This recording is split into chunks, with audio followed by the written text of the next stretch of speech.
저도 이제 일평생을 살아오면서 또 다른 사람의 삶도 연구하고 또 앞으로 남은 생애를 어떻게 살 것인가 이런 고민을 뭐 젊으나 늙으나 누구나 다 하는 거죠. 그러나 좀 더 다른 사람보다 더 심각하게 생각을 하죠. 그래서 제가 어떻게 하면은 정말 가장 보람된 예수님과 같이 풍성한 삶을 살 수 있을까? 그걸 고민을 많이 했는데 제가 아주 뭐 쉽게 좀 새롭게 좀 다다른 결론이 있습니다. 첫째는 우리가 살아있는 것 자체를 감사해야 됩니다.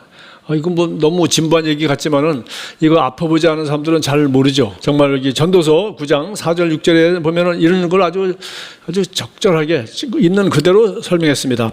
모든 산자들 중에 들어있는 자에게는 누구나 소망이 있으면 살아있으면 소망이 있고 사랑이 있고 기쁨이 있을 수 있다는 겁니다. 그러나 산 개가 죽은 사자보다 낫기 때문이라. 산자들은 죽은 줄을 알되 죽은 자들은 아무것도 모르고 그들이 다시는 상을 받지 못하는 것은 그들의 이름이 잊혀버린 바 됨이니라. 그들이 사랑과 미움과 시기도 없어진 지 오래이니 해 아래서 행하는 모든 일 중에서 그들에게 돌아올 몫은 영원히 없느니라. 그래서 살아있던 자체를 감사하고 아침에 일어날 때 여러분이 무슨 대단한 거 하지 않아도 정말 내가 감사하구나. 정말 내가 오늘 살아있다는 것이 감사하구나.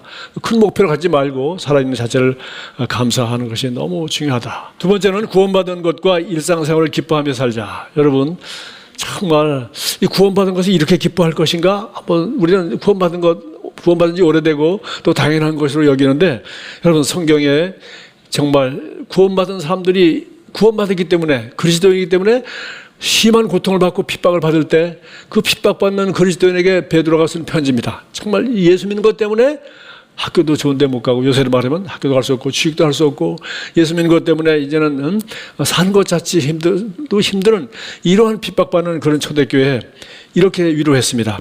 예수를 너희가 보지 못하였으나 사랑하는도다. 이제도 보지 못하나 믿고 말할 수 없는 영광스러운 즐거움으로 기뻐하니 믿음의 결국 곧 영혼의 구원을 받음이라. 여러분 내 영혼이 죽어서 구원받는다는 걸 생각할 때 어떻게 돼요? 말할 수 없는 영광스러운 즐거움으로 기뻐해야 마땅하는 거예요. 그러니까 말할 수 없는 영광스러운 즐거움으로 기뻐하지 못하는 것은 우리가 구원받는 것이 얼마나 귀한 것인지, 우리가 이 영혼이 육체를 떠나는 순간 이 영혼이 구원받아서 정말 주님을 뵙는 천국에 있다가 마지막 날에 육체와 함께 부활한 이 사실을 믿고 이것을 생각할 때 우리가 죽음에 가까울수록 나이가 들어갈수록 세월이 갈수록 우리는 말할 수 없는 영광스러운 즐거움으로 기뻐해야 마땅하다는 거예요. 여러분 그렇게 생각합니까? 예, 그렇게 생각하도록 하십시오. 보십시오. 예수를 너희가 보지 못하였으나 그를 사랑하고 보지 못하였으나 믿고 그리고 보지 못하였으나 그분을 귀하게 여기고 그분 말씀대로 살아가는 것이 우리에게는 정말 즐거운 기쁨입니다. 우리는 구원받은 것 자체로서 우리는 기뻐해야 돼요. 그래서 제가 항상 기뻐하라, 쉬지 말고 기도하라, 범사에 감사하라 볼 때마다 제가 약간 그냥 항상 기뻐하는 게 좀 어렵지 않나. 그러니까 쉬운 걸 먼저 했으면 얼마나 좋을까. 범사에 감사하라 먼저 하고 그 다음에 또 쉬지 말고 기도하라. 나 어렵지만 잘 될 거야. 하나님이 응답해 줄 거야. 그걸 믿고 현재 어려움도 극복하고 항상 기뻐하라. 이렇게 하면 제가 맞는 것 같은데 지금 생각하니까 바로 영혼의 구원 때문에 그런 것 같아요. 그렇죠? 말할 수 없는 영광스러운 즐거움을 기뻐할 수가 있어요. 왜? 구원받은 사람은. 그래서 바울은 항상 기뻐하라 라고 말한 것 같아요. 왜? 우리 구원받았으니까. 이 세상 일 아무것도 못하고 그냥 당장 지금 세상 떠나고 그냥 한다 하더라도 우리는 이 세상 오래 살고 그냥 세상의 부귀영화를 다 누리고 세상 사람들에게 박수 치는 그런 죽음을 받은 사람보다 낫다는 겁니다. 그래서 뭐라고 그랬어요? 산 개가 죽은 사자보다 낫다는 거예요.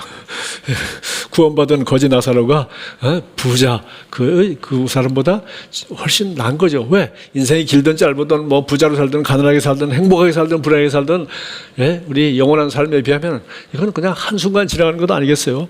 자, 그래서 전도서 9장 보겠습니다.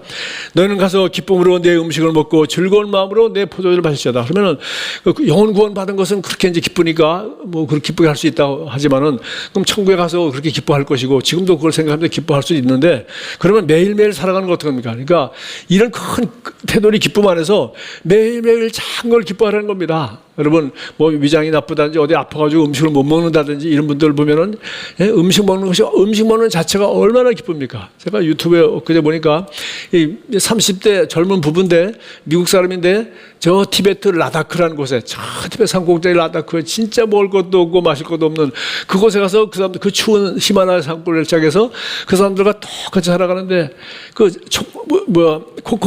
초콜릿 코코아 무슨 커피 미국에서 가져온 게 아주 떨어진 게 있어요. 그거를 요만한 잔에다가 있죠, 왜 식기 같은 잔 거기서 따뜻하게 추운 데서 호호 불면서 행복해서 어쩔 줄을 몰라요. 와, 이게 정말 행복하다. 미국에는 너무 많아서 어떻게 다이어트가 문제고 뭐 난리인데 여기는 그 차 한 잔이 따뜻하게 추운데 따뜻한 것도 감사한 일이죠. 예, 그걸 손에다 이렇게 만지면서 따뜻한 걸 느끼면서 이렇게 그걸 마시면서 행복해서 어쩔 줄 몰라. 밖에 나가서 아니 라다크 그런 사람들이 가장 장수하고 행복한 기로 소문난 그런 아주 히말라야 우지의 얘기죠. 그래서 이 먹고 마시는 것 이 자체를 너무 즐겁게 마시게 기쁨으로 그러라 했고요. 하나님이 내가 하는 일들을 벌써 기쁘게 하셨습니다. 너 구원받은 사람 아니니? 그리고 내 의복을 항상 희게하며 내 머리에 향기름을 그치지 아니하도록 할지니 내 헛된 생명의 모든 날 곧 하나님 아래에서 내게 주신 모든 헛된 날에 내가 사랑하는 아내와 함께 즐겁게 살지어다. 제가 이제 설교를 하지 주일날 설교를 하지 않으면 제가 넥타이 메고 양복 입을 기회가 진짜 없을 것 같아요. 뭐 어디 결혼식장 가거나 뭐 이런 데 갈 때 외에는 그럴 것 같아요. 그래서 제가 원래 그냥 따뜻한 그냥 셔츠 이거 목티 이런 거 입는 거 좋아하는데 그래도 야 지금 올겨울 아니면 언제 내가 양복 입고 넥타이 메고 설교하겠나 이죠. 그래서 내가 여기 성경에 다 있어요. 그래 네가 입는 거 가장 좋은 옷 깨끗하게 빨아서 입고 기분 좋게 잘 차려입으라. 그렇게 했어요.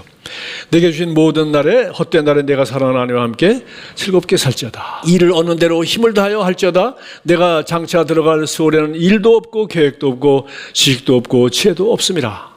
그래서 뭐 은퇴에 대한 얘기 이런 내용들 제가 유튜브도 보고 쭉 하다 보니까 뭐 결론적으로 뭐 돈이 어때야 되고 뭐 부부간에 어때야 되고 그런 얘기 하지만 꼭 나오는 얘기 중에 하나가 뭐 있어요? 일을 해야 됩니다. 뭐 일터에서 봉급 주겠다는 사람 없으면 내가 무슨 일을 하든지 아니면 그야말로 자원봉사라도 일을 해야 된다. 아니면 교회에서 열심히 우리 교회를 성도를 돌보는 셀 리더를 하든지 뭔가 일을 해야 된다 하는 얘기를 해요. 그래서 그렇습니다. 여러분 어쨌든 아무 할 일 없어서 하루 이틀이죠. 그러면 사람 그냥 무너집니다. 어떤 분이 어떤 목사님이 저한테 얘기를 해요. 목사님, 뭐 은퇴 안 하시겠지만 제가 하는 보니까 목사님들이 많은 분들이 나이 들어서 은퇴하시고 3년, 5년 새에 슬금슬금 다 세상 건강이고 모든 게 다 나빠지고 하는 걸 봤어요. 목사님 절대 오래오래 하시고 은퇴를 하시면 안 됩니다. 그래서 내가 은퇴는 사전에도 없고 나는 담임 목사 안 해도 할 일이 더 많습니다. 라고 내가 얘기했어요. 실제로 제가 할 일을 보니까 너무 많습니다. 세 번째, 행복의 조건으로 돈을 추구하지 말고 삶의 의미를 먼저 추구하라. 참 우리 사도 바울의 생애를 보십시오. 그런 고난의 삶이 어디 있습니까? 그러나 정말 그렇게 남는 삶이 어디 있어요? 그렇게 남는 삶이 성경이 남았어요. 편지가 남았어요. 이 세상에 어떤 명작, 어떤 걸작보다 바울이 명작 쓴 거 아닙니다. 편지 쓴 겁니다. 사랑하는 가정교회에 편지 쓴 거예요. 자기가 할 수 없기 때문에. 그것이 신약성경이 되었습니다. 그러므로 너희는 이렇게 기도하라. 하늘에 계신 우리 아버지의 이름이 거룩히 여김을 받으시오며 나라가 임하옵시며 뜻이 하늘에서 이루어진 것 같이 땅에서 이루어지이다. 그래서 주기도문의 반이 뭐요? 하나님의 나라가 땅에서 이루어지도록. 나를 통하여 내 삶 가운데 내가 할 수 있는 것만큼 그 뜻을 내가 이루면서 이 땅에 살아가는 것. 그 다음에 일용할 양식을 주시고 죄진 자를 용서해 주고 우리의 영혼 몸에 대한 얘기를 마지막으로 반을 했습니다. 전반부는 하나님 뜻을 구하는 거고 나머지 영혼 몸에 대한 얘기, 그리고 먹을 거 입을 거 그거. 자, 빌립보서 4장 13절. 형제들아 나는 내가 아직 잡은 줄로 여기지 아니하고 오직 한 일 즉 뒤에 있는 것은 잊어버리고 앞에 있는 것을 잡으려고 표대를 향하여 그리스도 예수 안에서 하나님이 위해서 부르신 부름의 상을 위하여 달려가노라. 저는 정말 만남의 축복이 있어서 정말 지난 32년 동안 좋은 성도들을 만나서 32년 동안 여기 계신 분들도 계시고 또 좋은 장로님, 권사님들 정말 늘 여러분도 아시잖아요. 얼마나 훌륭한지. 그래서 30년 동안 제 부족함과 제 어려움과 이런 걸 다 참아내고 오히려 나를 격려하고 위로하고 그렇게 해서 지금까지 해서 좀 저 같은 목사가 없다. 그런 생각을 하고 저와 제 아내도 정말 우리같이 행복한 목회를 한 사람이 어디 있겠는가. 그리고 우리 사모님도 개척교회 사모 참 쉽지 않고 어려운데 우리 사모님 쉬웠습니다.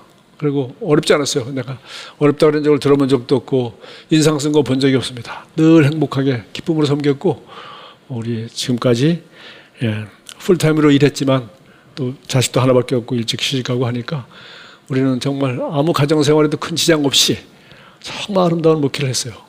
그러나 제가 마지막으로 서운한 것이 있다면 성경적인 목회를 못했다는 겁니다. 바로 제자를 삼으라고 그랬지 목회자라고 그러지 않았단 말이지. 영혼구원은 목사부만 한 얘기 아니에요. 성도들이 해야 돼요. 모든 성도는 영혼구원을 해야죠. 그러니까 목사는 성도를 온전케 하고 섬기는 일을 하게 하고 그리스도의 몸을 세우게 하려 합니다. 뭐 그런 일을 제가 하려고 했었는데 그러나 소위 제자를 삼기 위해서 꾸준히 이렇게 예수님이 3년을 하셨다면 나도 3년인지 5년인지 해서 한 12명씩 아주 제자, 너는 내 제자가 되고 싶지 않아? 그래서 한 3명씩 붙잡고 제가 제자를 삼았더라면, 근데 저는 이제 제 사명이 그게 아니라기보다 제가 이 말씀을 한국에 펴는 것이라서 예수선교사학교를 2005년에 시작하고 하다 보니까 이 말씀을 가르치는 것까지 했죠. 그래서 너희는 내게 배우고 받고 듣고 본바를 행하라. 이게 제자 삼는 거죠. 부모가 자녀 기르는 것과 똑같습니다. 배우는 것만이 아니라 예수교사학교는 배우는 거, 가르치는 거, 지식적인 거죠. 받고 그걸 그렇다다 해가지고 받아들이는 거죠. 듣고 본바를 행하라. 이거는 삶으로 보여줘야 됩니다. 가정교회 같은 거 지금 얘기는 하지만 우리가 셀 얘기를 하지만 이 셀이 가정교회가 아니거든요. 비슷하지만 중간이지만 제가 늘 강조한 것처럼 여러분 일주일 2번 중에 하나 빠져야 된다면은 고향에 간다든지 부모님 뵈러 갔으면은 주일을 빠지거나 셀 모임을 빠지거나 하면은 주일 빠지고 셀 모임 꼭 가야 됩니다라고 내가 20년 동안 얘기했는데 그 말이 맞잖아요. 성도들도 정말 우리가 아무리 핍박이 오고 아무리 못 모이게 해도 우리는 정말 가정에서 모일 수 있고 셀 모임은 모일 수 있구나 해서 우리 그 정도까지는 우리는 중간까지는 왔습니다. 그러나 내게 배우고 듣고 본바를 행하라. 정말 예수님처럼 12제자, 예수님도 12제자 데리고 평생을 사시고 물론 70인도 있고 120명도 있고 그다음에 수천 명도 먹이고 수많은 사람에게 말씀을 전하고 하셨지만 그러나 예수님의 대부분의 사역은 대부분의 관심은 거기 있었다는 걸 우리는 제자들이 있었다는 걸 우리는 읽어보면서 알 수 있죠. 같이 먹었고 같이 걸었고 같이 살았고 자 그렇게 해서 우리가 정말 살아있는 걸 감사하고 일상의 모든 것 먹고 마시는 것 사랑하는 아내와 행복하게 사는 것 그리고 일하는 것 이 모든 걸 기뻐하면 이거 기쁨으로 하라는 거예요. 기쁨으로 그렇게 하면은 하루하루 행복하게 살 수 있어요. 하루하루 모든 걸 기뻐할 수 있고요. 놀라운 것은 이게 되어지면 드디어 로마서 8장 28절 말씀이 이게 너무 광범위하지만 여기 3가지가 다 있습니다. 그 3가지는 뭐냐면은 인생의 의미를 찾는 것이고 사랑하는 사람을 갖는 것이고 그리고 어떤 고난이 닥쳐와도 그 고난은 내게 유익이 되지 절대 해가 되지 않는다는 그런 믿음이 생긴다는 거예요. 그러니까 고난도 마이너스도 플러스로 만들 수 있는 그런 믿음이 생기고 그래서 이 사람은 항상 기뻐할 수가 있어요. 항상 기뻐할 수가 있어요. 자, 바울이 매 맞고 감옥에 갔으니까 거기서 매 맞고 감옥에 가서 찬양 부르고 기뻐하다 보니까 기적이 일어났죠. 가만히 있는데 기적이 일어났겠어요? 아니죠. 기뻐하고 찬양하는데 기적이 일어나서 풀려 나왔습니다. 그거를 옥사장이 그걸 봤습니다. 그리고 그가 예수를 믿었죠. 그리고 자기 집에 가서 그날 저녁에 가서 채찍 맞은 데를 상처를 치유해줬다고 되어 있어요. 그래서 빌립보 교회가 루디아와 함께 거기 생긴 겁니다. 그 빌립보 교회가 바울을 위해서 꾸준히 선교원금을 떠난 뒤에도 꾸준히 선교원금을 했던 교회라고 바울이 칭찬한 것이 빌립보 교회 편지입니다. 아니 거기서 매 맞고 감옥 간 것이 이렇게 세상을 바꿨어요. 그러니까 여러분 우리가 알거니와 이렇게 이런 마음으로 하나님을 사랑하는 자 곧 그의 뜻대로 부르심을 입은 자들은 하나님 사랑한다는 것은 특히 목회는 해보니까 오래 하기 때문에 성도들이 내 삶을 다 들여다보고 있지 않습니까?